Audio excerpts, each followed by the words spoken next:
All right, we get to Amish Corner, hole 14. This is where matches are won and lost. This is where World Series Game 2 will likely be won or lost on these next 3 holes.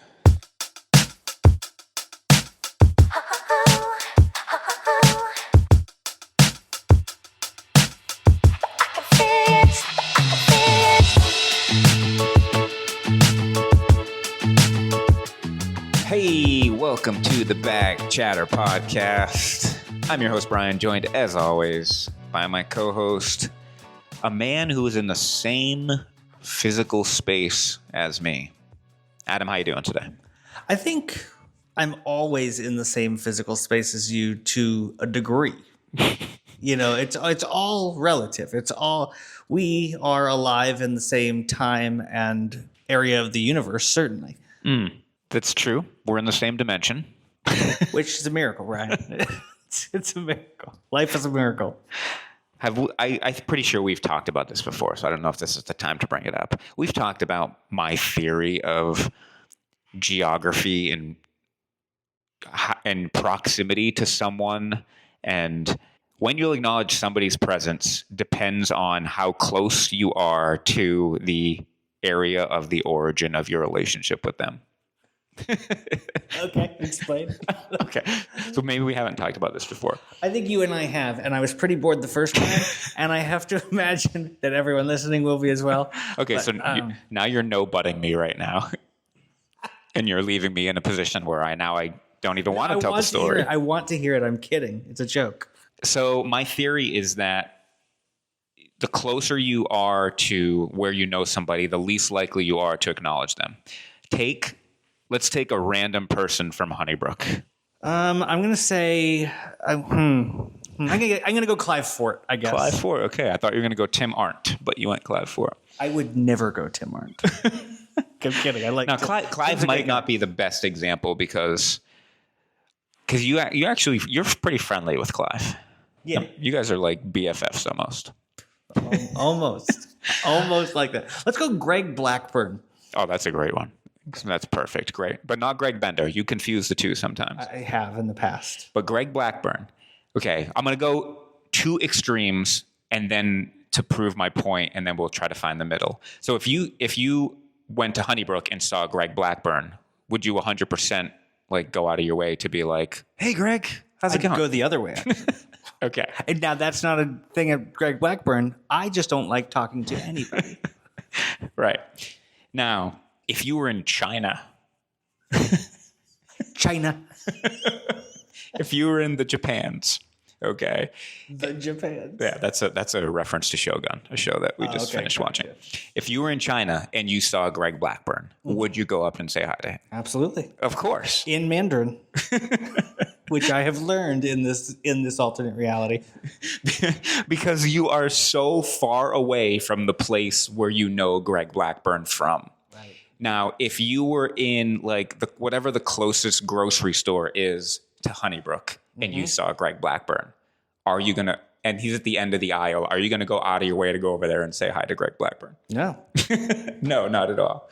But let's say you're in Florida with your parents and you're at a grocery store and you see Greg Blackburn at the end of the aisle. Are you going to go up and say something to him? Still no. You're a liar. You're a liar and you know it. Because you're so far away from the place that you know, hundreds of miles. You're like, is that Greg Blackburn? You know what I would do? I'll go, Greg Blackburn.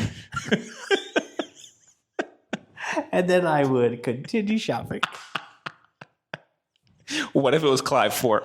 Clive Fort, listen, he'd like come up and he'd give me like a kiss on the cheek or something. Probably. Like that's what he would do, and I would enjoy it. And I love Clive Fort. That man is a saint. Don't you besmirch Clive Fort on my watch. There is no besmirching happening on this podcast. Clive, he's besmirching you. Anyway, that's my theory, and I just think it's fun to play around with, like, you just keep expanding the circle, and at what point do you go from ignoring somebody to being like, you know what, if I was that far away, then I would probably go up and say hi. It's interesting because this question reveals a lot about who you are as a person, because I have to be in China to say hi to 3/4 of the Honeybrook membership. and I'm like, if I'm in Denmark, too close. And I like these people. I like them. That's just me. And then I'm sure there's people who are like, absolutely, at the local grocery store. And I'm like, no, like, let the man shop.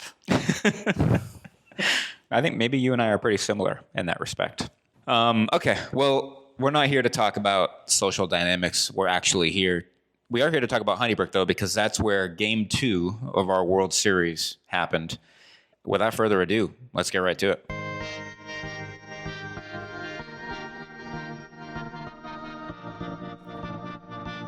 A few weeks ago, Adam and I headed out to Honeybrook for Game 2 of the Bag Chatter World Series.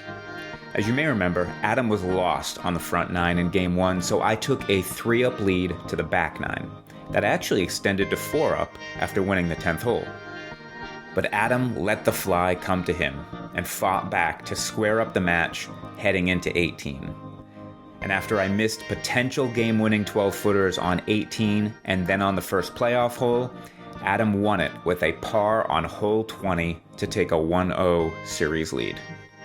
You may also remember that Adam pulled his opening tee shot in Game 1 left into the pond, something it feels like he's done now close to a dozen times over the last 18 months. With that in mind, let's go to the first tee, where Adam is first to play. All right, Adam, play well, but not too well.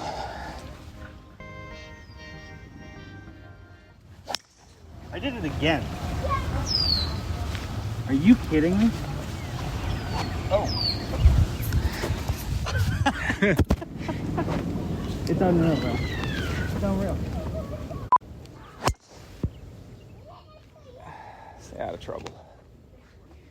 All right, that's fine. I didn't say this to Adam's face, but I kind of feel like I have all the shots I need today to play pretty well. You know, not going to come out here and say predict a 72, but I feel like 76, 77 is a very likely score if I just play my game, play smart, and, if he finds something and shoots better than that, then I will tip my hat to him.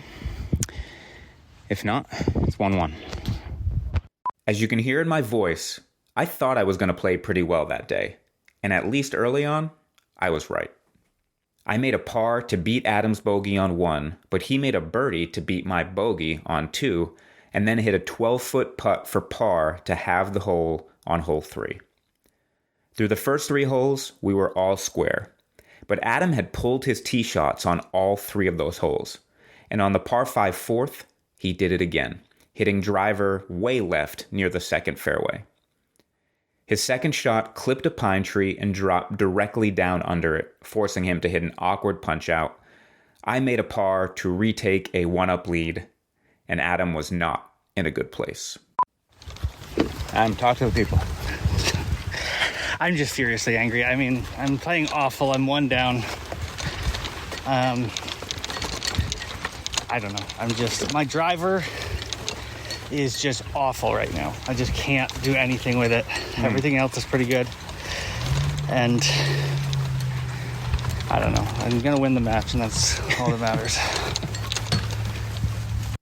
Knowing how frustrated he had been on the tee box after hitting bad drives, I turned the mic on while he hit his tee shot on the 5th hole. It's not even possible. It's not even possible. Another dead pull, this one directly into a tree where it stayed. Another punch out, another bogey, another par for me, giving me a 2-up lead. On the 6th hole, he did it again, pulling a drive into what might have been the same exact tree he was in on hole 5. He had to punch out and found the back of the green with his 3rd. But I also hit a bad drive, and eventually I had an 8-footer for par, which I just missed on the high side. Adam left his par putt about 4 feet short, and then lipped out the bogey putt, giving me the hole and a 3-up lead through 6. All right, we're on the 7th hole. Adam just horseshoe lipped out a 4-footer to save bogey on 6 after another bad drive. I'm 3 up through 6. He is lost with driver and driving iron. He'll find it. I'm going to have to... I'm playing well, but I got to obviously keep playing well. I just missed a 10-footer for par on 6, but ended up, I still won the hole, so I'm not going to get too many more gifts like that. Got to keep pushing through. The fly will not come to him today. With Adam in for par on hole 7, I had 8 feet for birdie to take a 4-up lead. But I overread it and missed it high. A huge blown opportunity. We both found the green on the par 3 8th, with Adam much closer. I successfully 2-putted from 40 feet, and Adam's birdie putt from 15 feet just slid by. We have the hole. Adam hit another squirrely drive on 9, but managed to save par, and I did as well. So just like game 1, I had a 3-up lead at the turn. Although unlike game 1, I was playing much better on this day, having carded a 1/36 on the front 9. Also, one bit of housekeeping here. We've got audio for a few holes from the back 9, but at some point the disc on my little microphone ran out of space, which is totally my fault. So at some point we'll transition from some audio on the course to just all narration. Apologies for that, but we'll do the best we can with what we have. Well, Adam, this is exactly where we were game 1. Yep. Coming into this hole, I was 3 up. Yep. And then I won hole 10. I know. And then the fly came to you. I worry about your spirit if this goes poorly for you. Yeah. I'm not looking forward to that, but no, it's going to be close, Brian. I'm going to tell you right now, it's going to be close. It may be close, but I can tell you that the fly is not going to come to you. You're going to have to go earn it this time, which you were more than capable of doing. Well, I did earn it last time. I shot even par on the back. Okay, you did, and but the fly did also come to you. I think if I shoot 1 over on the back, I win. Okay. That's what I think. I don't think this is going to be a fly card situation. This is, I'm going to take the Chameleon method. You just snatch it out of the air. So you've got many different modes of catching flies. Catching flies. Yeah, no, there's a lot of ways to skin a cat. There's a lot of ways to catch a fly. Fair enough. Adam missed a great shot on this par 3. Looks to be about 18, 20 feet maybe for birdie. I have just missed the green pin high, about 8 inches into the rough. I had a decent chip to about 5 feet. Meanwhile, Adam 2-putted to get in for par, leaving me a 5-footer to have the hole. And I've got 5 feet to avoid the flicking tongue of the Chameleon. Oh, gosh. Missed it high. Never had a chance. My lead is 2. 8 to play. Adam and I hit almost identical drives on hole 11. Both of them leaked right. Both of them wound up in the fairway bunker. When a high blocky fade is like the best drive you've hit all day, problem. I got a little bit lucky with my shot out of the bunker. In an attempt to make sure I hit all ball, I got a little too close to the equator. It barely cleared the lip, got on the ground pretty fast, and ran all the way onto the green. Adam, meanwhile, pulled his into the left greenside bunker. I can't believe you balled it. You just boned it. It was not even close. It was. What if I told you it was exactly the way I wanted to hit it? If that is true, then great shot. You took the British Open line. No, I obviously was trying to hit more ball than sand and hit a little bit more of the equator than I wanted to, for sure. 8 feet off the ground the whole way. With a cut. I'm sure the cut was intentional. Yeah, always is. No, that was a little bit of serendipity there. A little luck. All right, Adam's got like a 45, 50-yard bunker shot to a back pin. He'll knock this probably to 15 feet. He's great out of a bunker. He's gonna make a run at par. I've got 25 feet for birdie. Adam's bunker shot. It's pretty good. Lands in the rough, which actually takes some of the spin off. Great shot. Great shot. That gets to about 9 feet for par. Well done. My birdie putt never had a chance, but settled about 3 feet from the hole, and I tapped in for par. Kid is in for par. Now Adam from 9 feet to have the hole. The putt is on the way. Gets it to fall. 9 feet for par. 10 feet maybe. Clutch. Clutch putt by Adam. I stay 2 up, 7 to play. We both hit pretty good drives on the par 5 12th. Adams leaked a little bit right, actually into the right rough, to give him a little bit of a hanging lie with the ball slightly above his feet. Mine's leaked a little left, but stayed in the fairway. All right, I hit a pretty good drive here. I'd love to have a hybrid in. I don't know if I'm that close. My hybrid I hit like 205-ish, I think. This is downhill. It is middle pin here on 12. I think Adam's going to be first to play because he didn't get the roll that I got, so we'll see what he does. I don't know if that'll change what I do or not. Yeah, 215. It's actually fine for the hybrid, and if I come up short, I am completely okay with that. All right, Adam, a little bit of a hanging lie, ball above his feet. Probably 235 from the green. Comes out pretty good. Great line, great bounce. Oh, go in. Great shot. It releases to the back of the green, but he is going to have 4-iron from 254, and he is on the green, but 40 feet past the hole for eagle. It's a little too far right. I need a kick. I did end up flushing the hybrid, but it was a little bit right. Got some unfortunate cart path roll, leaving me about a 40-foot pitch shot for my third. All right, Adam's got 2 putts for bird. Got to give myself a birdie look here, too. I hit an okay, but not great chip to about 15 feet, and then Adam stepped up to his eagle putt. Adam for eagle from long range.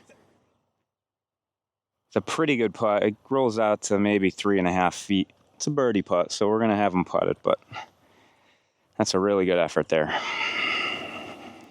Really good effort. All right, we got Bryan for birdie from 20 feet, maybe 18, 20 feet to put some pressure on my short one. Comes up a little short. That is good.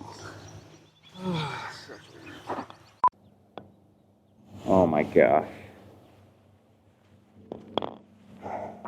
That sound you didn't hear was Adam's ball not dropping in the cup. It was more like 4.5 feet than 3.5, but dodged a bullet there.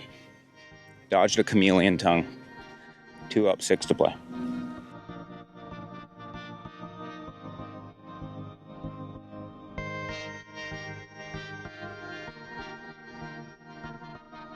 Par 3, 13th. Playing around 140, maybe a little less. Great line. Great shot. Thank you. Needs to be a little short of the pin. Could be 8 feet, could be 15 feet. We'll see. Oh, got stabby with that one. Good line, but it's not going to reach. Yeah. Good 10 yards short of the green. Gonna have to get up and down. With Adam sitting at about 9 feet for birdie, I grabbed my 9-iron for a little bump and run chip. Thank you. Chipped that thing up to about 6 inches. Putt's conceded. It's one of my better efforts of the day. Adam's 9-footer for birdie just missed on the high side and ran out about 3.5 feet. After a short miss on the last hole, I was going to need to see this one. Makes the par putt hole is halved. Whew. Another bullet dodge there. I'm 2 up, 5 to play. And I just remembered I have an Uncrustable. 1 left. Huge. All right, we get to Amish Corner. Hole 14. It slipped. It literally slipped. That was not a reaction. I think he's gonna... Okay, what just happened? Adam was lined up right along the left tree line, probably planning on hitting a nice power cut and it was a one-handed release. The club slipped out of his hand. It was not a one-handed negative reaction. No. Genuinely slipped, but it's right at the flag. But it was right at the flag. It might be on the green 10 feet for eagle. So that's what I'm up against here. I've hit a good one. It's on the left side of the green, maybe. And it's actually going to be maybe long and left. So I got my work. I hit a good drive, but not as good as Adam's. I got my work cut out for me once again. All right, we both got work to do for birdie. Advantage Adam because he's putting, but he is further away. Man, somebody took a freaking... That's unfortunate. It's like a huge divot. Yeah, like 3 inches left of the hole. Stupid. All right, Adam from, gosh, a good 65 feet. Sends it. It is going to run out of speed about 6, 7 feet short of the hole. Pretty good effort there. All right, I'm about 5 paces off the green. Little uphill chip. Just hit a good one on 13, need another good one. I'm gonna try to land this either right on the fringe or just over the fringe. Landed it on the fringe, it's rolling out for me. Looks like it's to 4 or 5 feet. It was a good effort, but I gotta clean it up yet. All right, Adam's got 6 feet for birdie.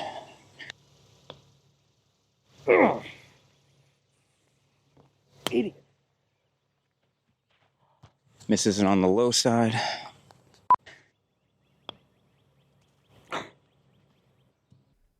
The putt was maybe 4.5 feet, and I missed it. Was that going in without the divot? I don't think so. I think so, but I don't think so. Didn't help it, but... Well, there was a huge divot right to the right of the hole. Wasn't really in my line. I think once my ball missed the hole, it hit the divot, but that's just a... Just piss poor putting, man. Could have been 3 up with 4 to play. Now it's only 2. But I keep hitting good shots, so he's going to have to do the same. Oh my gosh. You might recall in previous episode during our mid-season report where I talked about playing with a lap golf putter for about a month, and I was playing this match with the putter, and I'm pretty sure that moment right there was the inflection point where I started thinking about going back to the Scotty. Now, was that the putter's fault? Of course not. But, you know, that's how we do. Hole 15 is arguably the toughest drive on the entire course. It's a dogleg right par 5, and Adam pulled driver. Now, his last 3 drives on 11, 12, and 14 had been pretty good with just a little bit of a fade to the right. The pulls from the front 9 seemed to be a thing of the past. Oh, when he needs it most, he roasts a driver. Best of the day. Fantastic swing on what some say is the hardest driving hole on the course. Position 1A for Adam. I hit hybrid. It's a good one. But I will definitely be first to play. But I feel like I shouldn't still be in this. You know what I'm saying? no, you shouldn't. I didn't hit a good driver for 11, 12 holes. I have 2 3-putt pars. I have missed multiple putts inside 5 feet. I'm alive. Yeah, I'm alive. but I'm not playing bad. Just not putting you away like I need to. You got a 4-footer, you can't hit it. Unfortunate. I know this is going to sound like an excuse after missing a 4-footer, but there's something still for me with the new putter about, like, I don't know, like looking down at it and feeling comfortable. I felt like I was so used to looking at the Scotty on the short ones, and I don't know. I just am not used to it yet visually. Hybrid leaked a little right. I'm still going to have a good 155, 165 shot in. What do you got in? 228 in. Got a 4-iron in hand. He loves the number. Not much breeze to speak of out here. Try to reach another par 5 into. He mishit this one. It's going to end up in the fairway. That was a ground ball up the middle. He'll have 60 in, but definitely disappointing. All right. Hybrid got leaky. Ball's going to be a little bit above my feet. 128 out. Really would have loved to have been 100 out to hit a little nippy pitching wedge instead. I'm probably going to hit a full pitching wedge. It's above my feet. I'm going to have to choke up a little bit. It's in the rough. I don't know if this is going to get there, but if the line is good, worst case is it's just short of the green and I can get up and down. Definite hook lie here. Almost want to go to the 9-iron. Honestly, I think I am because I'm just choking up so much. All right, switch to the 9-iron because of the choke up. On a great line. Is it too much club though? It is not. It's about 20 feet deep, maybe. 20, 25 feet down the hill for birdie. It was a pretty good shot. I think the 9-iron was the right call, maybe. Though the pitching wedge would have put me below the hole, but see what Adam can do here from about 70 yards. Pushes one a little right, trying for a bounce. It does get some roll. All right, not as much as he wanted, but it looks like he's going to be second to play with the birdie putt. We'll see when I get up there. All right, I got 21 feet down the hill for birdie. Adam is in tighter, about 13 feet. All right, so I had the longer birdie putt here, but Adam was running out of holes. If I could make and he missed, I'd be 3 up with 3 to play.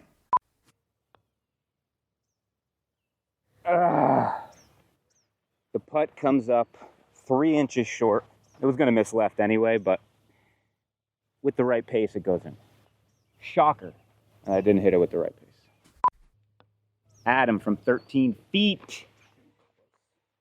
Never had a chance. Misses it low. Pars have the hole. I'm 2 up, 3 to play. Come on, Bryan. I'm just so scared of rolling the ball past the hole. It's just, I need to go see a therapist about it. It's so stupid. I'm going to start fining myself. Hole 16 is the last hole on Amish Corner, another short par 4 that usually plays somewhere between 275, 285 yards. Adam recently has been hitting driver here and trying to cut the ball onto the green. I recently have been hitting hybrid and leaving myself somewhere between 50 and 75 yards into the green. Adam was first to play, and he pulled driver. Get down.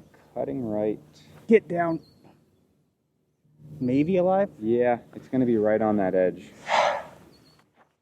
It's going to be right on the edge up by the greenside bunker.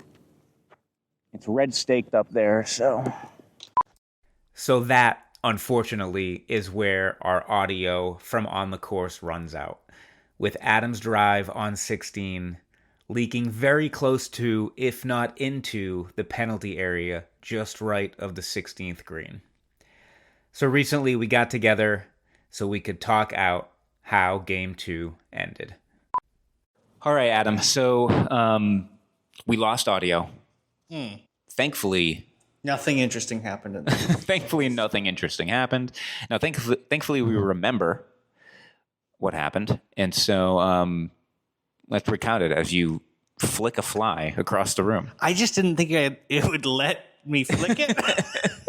It didn't even budge.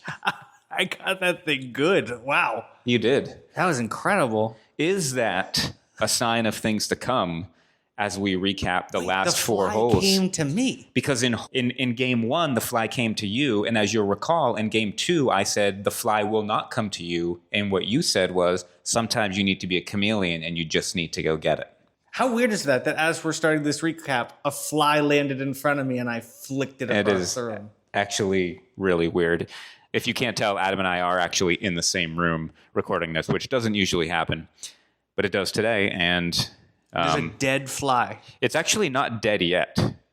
Sort of like me on hole 16 at Honeybrook, writhing around on my back, wriggling. I feel weird about this fly situation now. I mean, I'm about to step on it and kill it. I think it's the time. I think it's time. First of all, Yeah.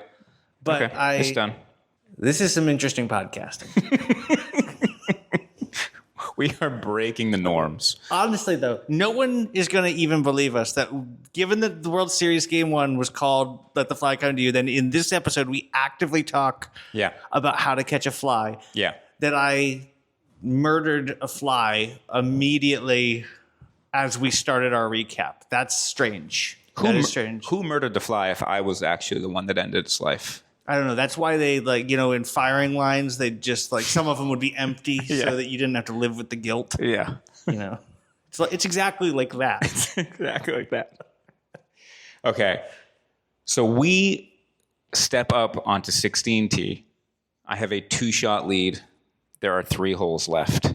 The box is yours. You have a 2-hole lead. That's a shot. Yeah. Or- I have a 2-hole lead. Yeah, 2 with 3 to play.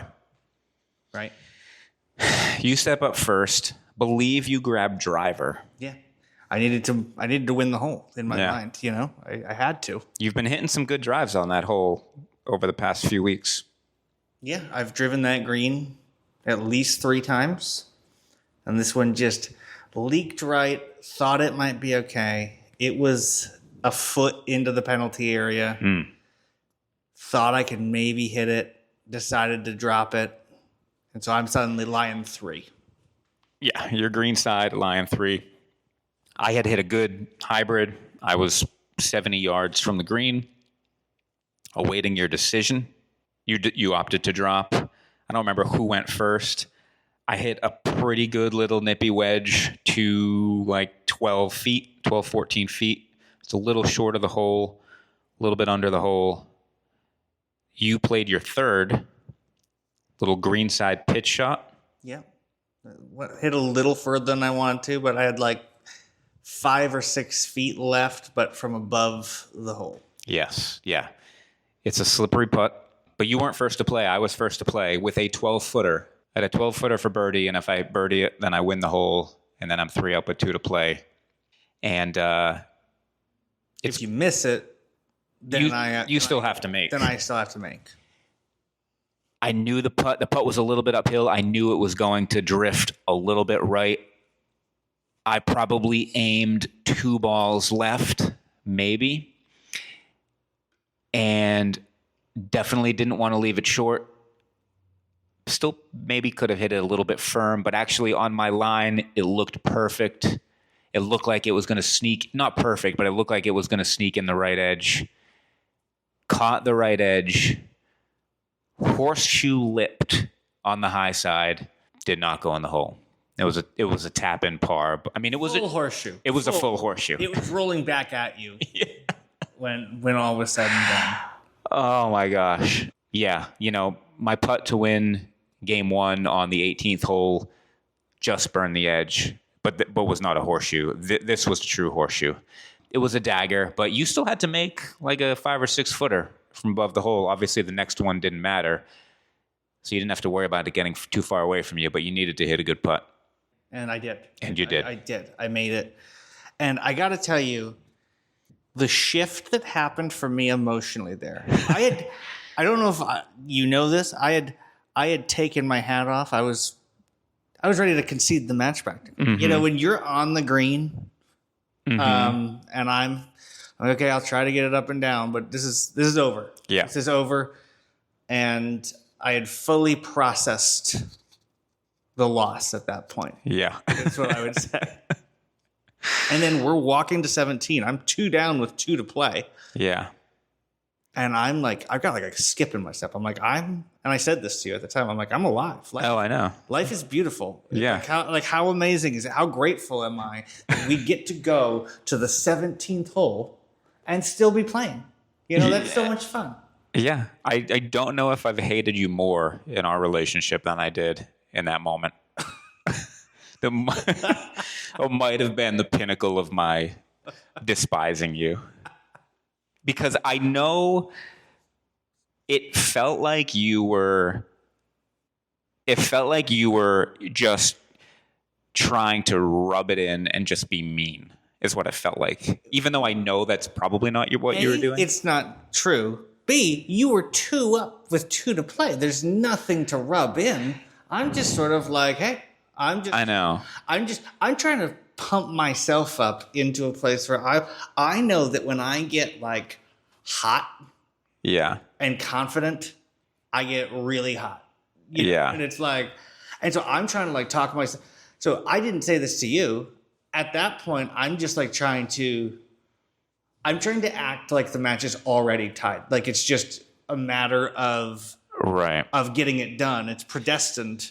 Oh, I was getting those vibes. And this is probably more of a me thing than a you thing. But I'm thinking that you're thinking, oh, he is so weak. I am just going to pretend like I've already won this thing, even though I'm 2 down, and it's going to work because he can't handle what I'm doing. That's not it. It's the other way. It's I'm envisioning at that point walking off the 18th hole and needing to go play more golf. Yeah. I'm just like, that's what we're doing. Yeah. So like, so it's not a question about you. It's like, I'm trying to get into the brain space of this is what's going to happen and let yourself be surprised with it when it doesn't happen. I think it speaks to our mindsets. We go to 17, short par 3, easiest hole on the card. You still have the honor. You hit a very good shot. It was a back-ish pin. I believe you hit it right to the middle of the green. Mm-hmm. Left yourself. We didn't know how good it was, but had an idea. You probably had about 20, 25 feet for birdie. I pulled my iron left. Yeah, I think I was in the bunker. I did get out, but it was not a great bunker shot. I think I just trickled off the fringe. I had like probably 30 feet for par. And you were still sitting there with 20 feet for birdie. Hit a good par putt, then just missed the hole on the right. Trickled out to 4 feet. I got in for bogey, but you had 2 putts at that point to win the hole, and you hit your birdie putt to like 6 inches, I believe, and tapped in for par, and suddenly I'm 1 up with 1 to play. Going to 18, a hole that you feel like is a birdie hole. It's an auto birdie when you need it. It's when you need it. So I don't birdie it every time, but when you need it, I believe that it's an auto birdie. Well, where did you hit your drive? Do you remember? It was good. It was really long. Yeah. It was my best of the day by a lot. It was up. Oh yeah, it was up like on the right side and the right rough. But yeah, it was way up there. I hit a good one as well. And I was still probably 50 yards behind you. And then my approach found the green. I think found the front of the green. So I was sitting there. I had a tough birdie putt, but I was in prime position to make par. And yeah, you had this, I don't know, 30-yard pitch shot, maybe 25, 30 yards. That's it. And I don't know if you hit it exactly on the line you wanted to. The pin was tucked right a little bit. Yours landed in the rough, took a nice hop kind of onto the fringe, and then released to 6-8 feet maybe. Yeah. Yeah, but did you hit that pitch shot the way you wanted? I wasn't trying to land it in the rough quite, but it was the exact line I wanted. Yeah. So I wanted it to bounce up like that. I played it to bounce like that. It did bounce a little. So like I was glad that the rough didn't catch it. So it was so similar to what I was trying to do that I didn't feel weird about it, but it also obviously was not trying to land it quite where I did. Yeah. No, I mean, you did what you had to do. You gave yourself a very good look at birdie. My birdie putt, I can't remember how long it was. It might have been like 25 feet. It wasn't a putt that I was expecting to hit. And I actually hit it like 4 or 5 feet by, but put a coin on it because I knew if you made your putt, it wasn't going to matter. And you stepped over the 5-footer for birdie. Big swinger left to right. Do you remember that? It was like Was it? Yeah, it was like one of the weirder putts I've ever had on that green. I was aiming like 5 inches left of the hole. It was. Well, technically, you were aiming like 20 inches left of the hole, but your start line would end up being. It seems 5 like inches. you're being mean and rubbing it in, Bryan. And I know you're not. I know you're not trying to do that, but it's what it feels like. That's what I'm doing. You're correct. But there's nothing to rub in because I made the putt. You made the putt. I made the putt for birdie. You made the putt for birdie. Birdie, when he needed it, I picked up my coin. We were now all square through 18 holes. Once again, needing extra innings to decide a World Series game. I spoke it into existence. You did. So we headed back to hole number 1, where you had pulled your drive into the pond to start the match. And this time you did not. You hit a butte. Somebody who could not find his driver at all for the first half of the day. You hit incredible drives. I think on 15, not so much on 16, but on 18 and then on hole 19 as well. I pushed my drive into the right rough and actually had a little bit of tree trouble, was not going to be able to go directly at the green. What do you do in that situation? Because I know a lot of times you will hit punchy type shots where you're like, I just pretended the tree wasn't there. You know what I mean? Like when you know it's probably going to clip some part of the tree, but has a decent chance of getting through. I kind of was in that position, and spoiler alert, I decided to completely take the tree out of play, punch like a low 6 iron left of the line I would have liked to have gone on. And I ran something up that ended up coming up, I don't know, 5-10 paces short of the green. It was okay, but it was not like an aggressive play. Knowing where you had driven the ball, I feel like in hindsight, I wish I would have been more aggressive. And it's like, because if it hits the wrong part of these branches and it drops straight down, like now I'm really screwed. Right. So I felt like I was trying to give myself a shot, but I don't know if that was the right call. I wouldn't know without looking at it. Yeah. I like to, like, when there is just like a branch that it's like, what are the chances it hits? Right. So low. Yeah. Yeah, so then you hit an approach from your great drive, which actually wasn't your best approach of the day. I think it left you but it was fine. It maybe left you 20 feet, 15, 20 feet, somewhere in there, 18 feet maybe for birdie. I was laying 2 or 5 paces short of the green, nipped a 9 iron that got away from me a little bit. I think I was about 6 feet above the hole. I was going to have that for par should you miss your birdie putt. And there was no missing birdie putts on this hole or on the last 2 holes. Why miss them? I don't see the point. I believe it was like around 18 feet is what I recall, right in the heart. And right into my heart with a dagger with your Scotty Cameron that you had. It's not my Scotty Cameron. That's true. Does that make it better or worse? With my own Scotty. To win game 2 on the extra hole when you thought you were dead on hole 16 and then you weren't. I know it was a few weeks ago since we played that. And you've played probably a lot more meaningful golf since then. But it's got to give you some fond memories looking back now. I remember we were driving. So before we realized that the mics had died, we were driving back up 1. Yeah. And you were saying, you were angry. And not just because you'd lost. You were angry because you were like, I'm never going to have any sympathy for you ever again when you say that you can't find it on the front. Yes, that's right. Like it just doesn't even make sense. It just doesn't even make sense that you're just, couldn't hit a driver on the front 9. Yeah. I mean, not only driver, but like some of your long irons, you were behind under trees multiple times. Like you were having a rough go of it. And, as your friend, I don't like to see that. As your competitor, I like to see that. But well, I got behind on that front 9. I hit into 3 straight trees. Yeah. Which is impossible at Honeybrook. Yeah, I had to pretty punch impossible. out of 3 trees on 3 straight holes and just I was basically handicapping myself. I was just like, here, have a stroke, a hole, and you're taking advantage. Yeah, well, which is kind of what happened in the first match as well, just in a slightly different way. It's tough. It's a tough scene.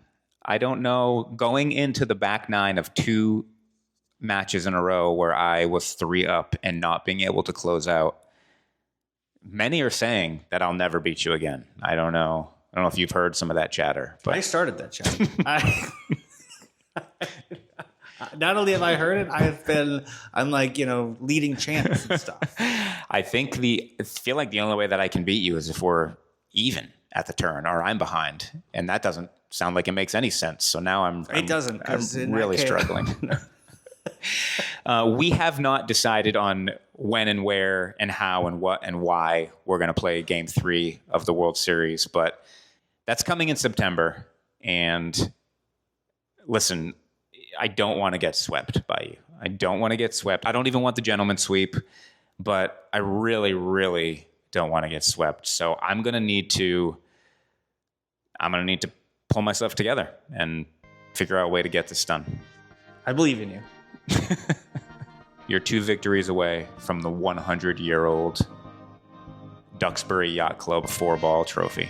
I've been coveting it my whole life. You know that. And so this could be huge.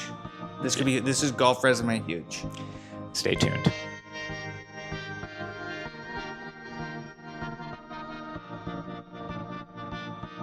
So there you have it. Game 2 of the 2024 Bag Chatter World Series is in the books. As your humble narrator, who not only was the victim of the Chameleon, but also the editor of that episode, I gotta say that was pretty painful to have to relive. That being said, I'm proud of the way I played that day. I shot a 3 over 73, one of my best rounds of the year. And I suffered a horrific 360-degree horseshoe lip out on a 12-footer that would have won the match, and I got beat by back-to-back birdies on the 18th and 19th holes. I played great, but it hurts because it still wasn't good enough.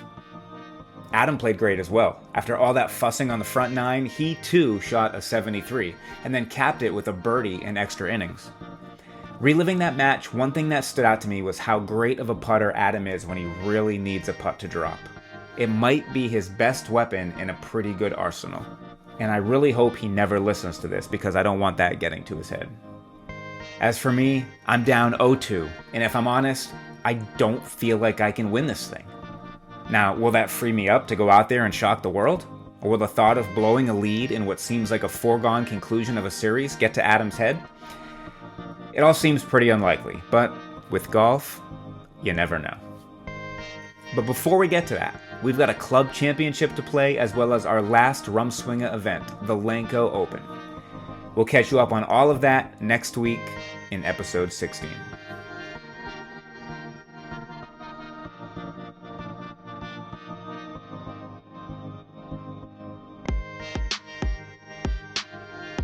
Thanks so much for checking out the Bag Chatter podcast. Hope you enjoyed the episode, and you already know how to subscribe to podcasts, so I'm not going to waste your time.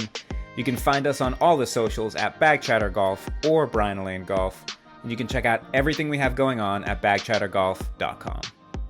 If you want more content from me and Adam, check out the Bag Chatter Deli. That is our Patreon where we only serve the choicest portions of 4-ball ham and the leanest cuts of bone meat.